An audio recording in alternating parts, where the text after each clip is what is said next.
Biso to comme on a goffin, à tellement à diriger T. To comme on a goffin, à tellement pour la fonction à T. Ce que pour Ningi, qui vient à la Congo Brazzaville.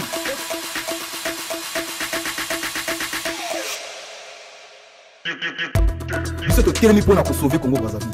To tika ngoti. Donc peu importe la manière dont on va faire ce qui nous attend la lutte pas mon temps. Biso to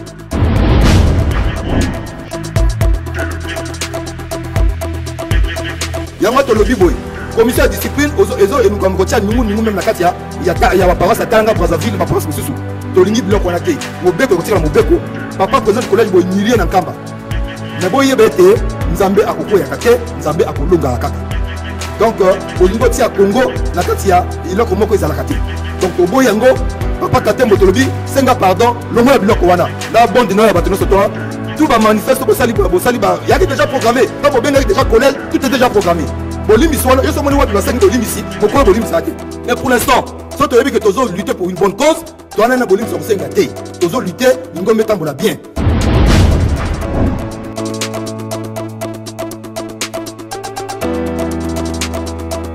Donc, vous faites un alouana. Papa, tu vas le mettre maintenant, la Longoli, tu veux qu'à monter. Je vais ça, tu veux qu'à monter. Puis, ce que comme on a goffin, à tellement à diriger T. Tu comme on a goffin, à tellement pour la fonction à T. Ce que pour Ningi, qui vient à la Congo Brazzaville, on doit le bas. Quand on a la moto, on a le bloc caché. Et on s'en va monter. Quand ça met la candidature. Soki alingi asala désordre wana atika la gisa sa lokola zakuna bopesa ye soki nani nani kuna ba titre le message bopesa ye a gérer asala oyo ye alingi mobeko kotika la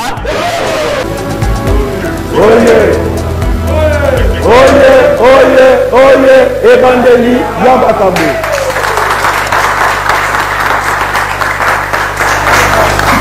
Marie-Paul Mousselou, Lyon, France. Abonnez-vous massivement à Kimbangu 21 si vous voulez pas rater les chansons. Le parole de nos papas. Zala na yo lokola moto pamba. Mama Mikala zana titre te. Abonnez-vous massivement à Kimbangu 21. Kimbangu 21, la classe. Kimbangu 21, la différence. Abonnez-vous massivement.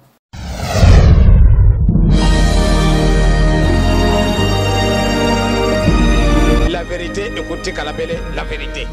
Les mensonges restera toujours les mensonges. Bah français, bah vous mentez, il en restera toujours quelque chose. Tazarego Kende, qui vivra, verra. Les jeunes kimbanguistes du Congo Brazzaville. Au nom du Père, du Fils et du Saint-Esprit. Suite à la série des réunions tenues et dirigées par M. Katembo Ankamba face à la crise au sein de l'église kimbanguiste en République du Congo. Au scénario de la demande de pardon organisée par ce monsieur et sa suite, les Assoumbe, Rufin et Goffin. Nous, la jeunesse de l'église de Brazzaville à Brazzaville, demande ce qui suit. Le maintien de la sanction de monsieur Assoumbe Goffin et sa bande punie par le collège exécutif de Brazzaville. L'arrêt immédiat de l'humiliation du collège exécutif de la République par la commission de discipline et conciliation de Kamba. 3. L'application de tous les textes en vigueur de l'Église sans distinction de rang, de nation, d'ethnie, de patois, etc. Le respect des dirigeants de la fanfare de Brazzaville envers le corps ecclésiastique. 5.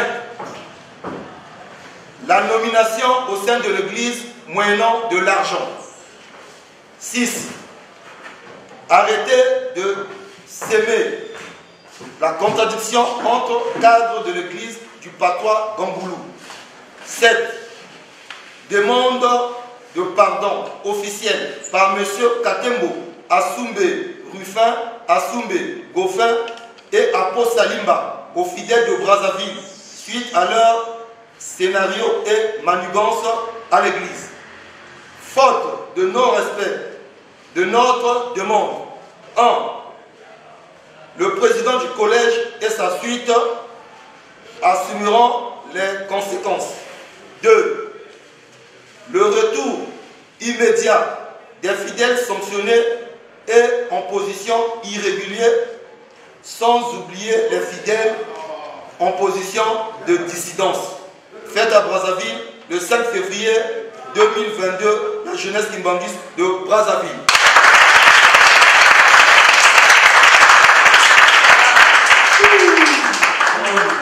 Je suis d'abord Papa Gérald. C'est le collectif qui représente la jeunesse kimbanguiste de la ville de Brazzaville. Vous êtes une frange. Quand on essaie de voir les images, c'est juste une frange ici de cette jeunesse. Qu'est-ce que vous réclamez concrètement? Nous réclamons du fait que dans les jours passés, il y a eu les sanctions au niveau de Brazzaville pour un certain nombre de personnes. Et à l'issue de ces sanctions-là, les fidèles, comme recommande notre texte en vigueur, ils ont droit à faire recours. On a vu donc l'annulation de ces sanctions-là dans les réseaux sociaux, alors que ces fidèles ont été sanctionnés dans une logique administrative.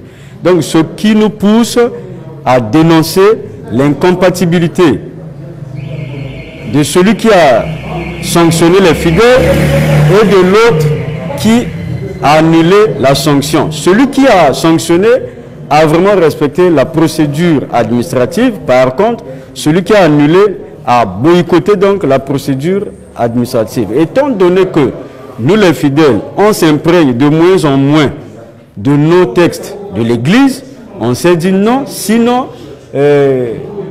l'anarchie va s'installer dans l'Église et cette Église donc va perdre ses qualités, va perdre son nom tel que nous a été enseigné par son bâtisseur, donc Papa Djangenda Kunchima.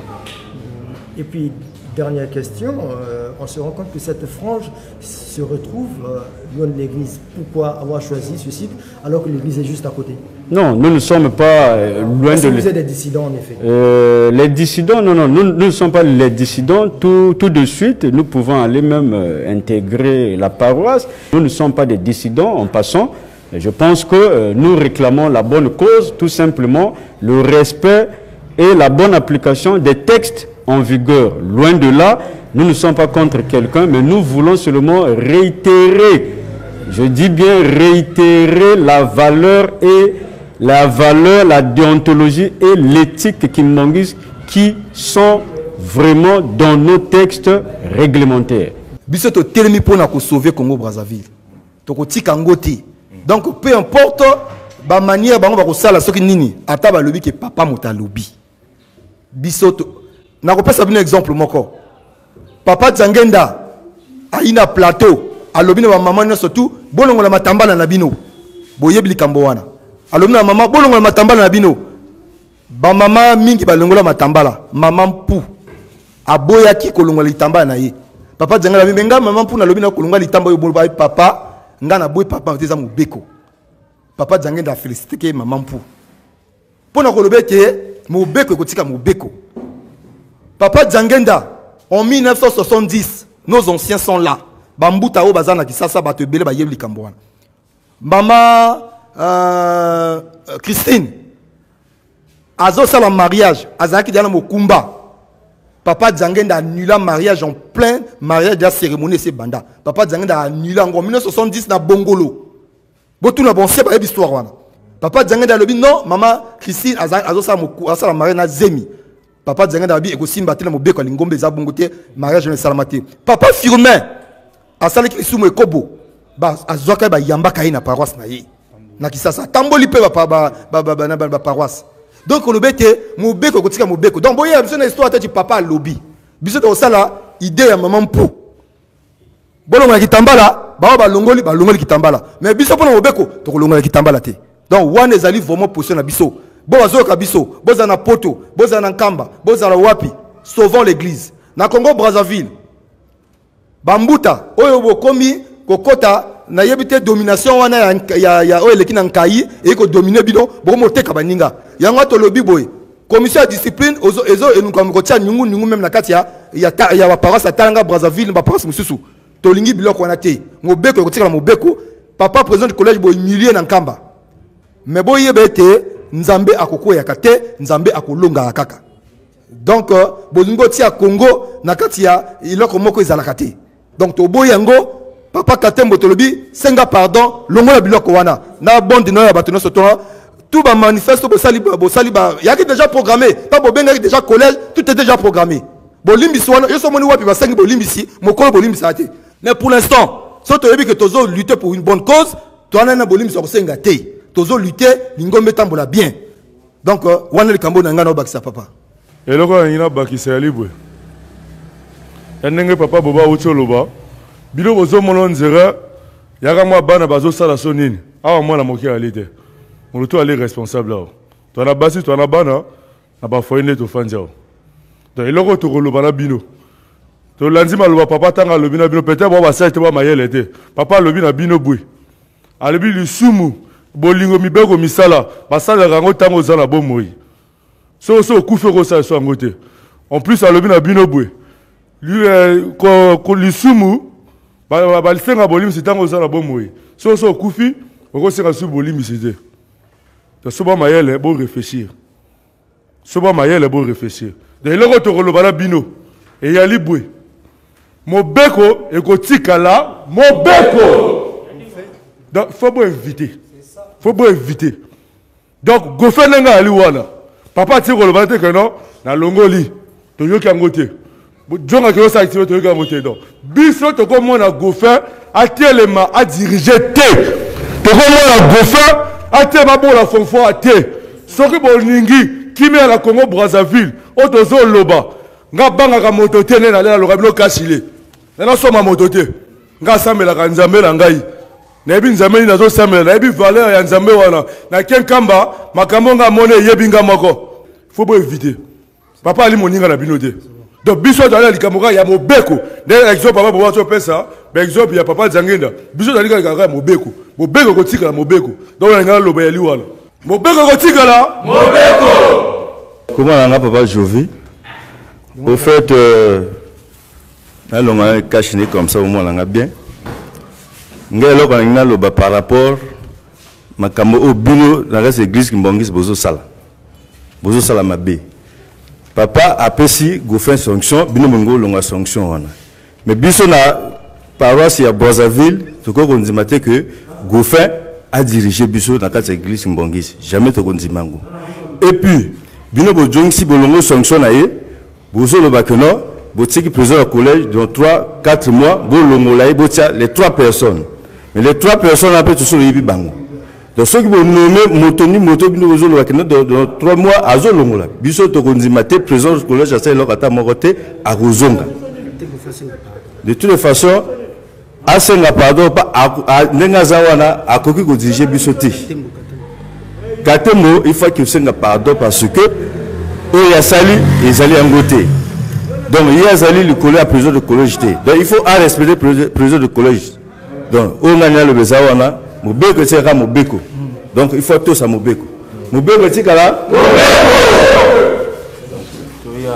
na komba tata mwana pe mon sato tolongo la ba kashine ko to bomba bilongité ko to zolo ba o ezala nzela likambonga la ko kuye mwa mokie po mingi se lo ba miao ya liboso la ko banda mobeko ko tikala mo voilà tozo kende na ndenga mobeko église na biso ezali ya mobeko mokili mobima monde entier eyebi yango oyo Goffin a sali a dérouté na kati ya mi beko donc mototu ndenge biso to vanjawa na ba choral na biso to doit pe ba sanction to subir que ba peine na biso jusqu'à ce que sili to zongaka azali obligé ya ko subir peine na ye ate sali 10 ans a ko dela yango tant que ko sila azumi sikane mais actuellement a koki ko diriger les sous na kati ya fanfare qui mbongi sa Brazzaville te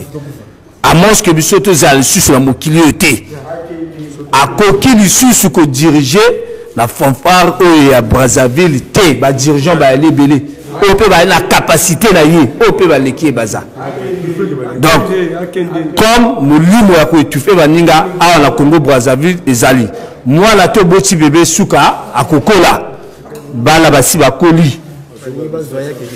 Donc soki alingi asala désordre wana atika na kisasa le kola zakuna bo pesa ye soki nani kuna ba titre bo message ko pesa ye a gérer asala oyo ye alingi bo pe ko tika la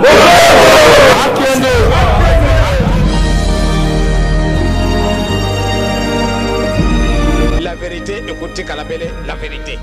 Les mensonges restera toujours les mensonges. Bah français, bah vous mentez, il en restera toujours quelque chose. Tazareko Kende, qui vivra verra.